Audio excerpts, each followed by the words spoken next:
পর দেখি আমার ননদ অবাক হয়ে গেছে, সবাইকে দেখে, আমাকে দেখে খুশি হয়ে গেছে। আর ওর ছেলে আয়ান, ও তো আরো খুশি, সবাইকে দেখে ভীষণ আনন্দ পাচ্ছে ও।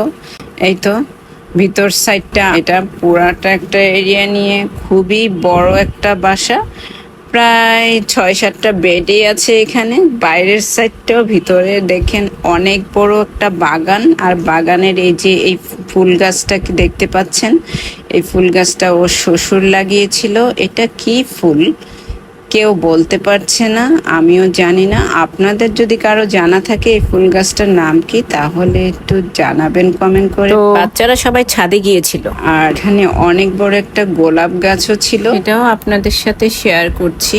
তো এই গোলাপ গাছটা দেখেন সবার মাথার উপরে, দেখতে এত সুন্দর লাগছে, প্রত্যেকটা ডালে ডালে গোলাপ ধরে আছে। এটা দেখতে যে ভীষণ ভালো লাগছিল। আমরা বাগানে ঢুকতে চাচ্ছিলাম, গরম লাগছিল, বারান্দার থেকে একটু ভিডিও করে নিলাম। তো এখান ভিডিও করতে করতে দেখি একটা পাখি বসে আছে, তাই পাখিটাকেও একটু আপনাদের সাথে শেয়ার করলাম। চাপকলের উপরে বসে আছে দোয়েল পাখি। তো এই তো আমার ননদের ড্রয়িং রুমটা, দেখতেই পাচ্ছেন অনেক বড়। তো ওরা বসে এখানে গেম খেলছে, আয়ান, সিয়াম, ফাহিম, আর বাকি 3জন মনে হয় বাইরে গেছে। ওরা খেলা করতে করতে আমরা একটু এটা শেয়ার করে নিলাম। এটা ডাইনিং রুম। আর আমার ননদ অস্থির হয়ে গেছে, কি খাওয়াবে আমাদের, সবাই বলছে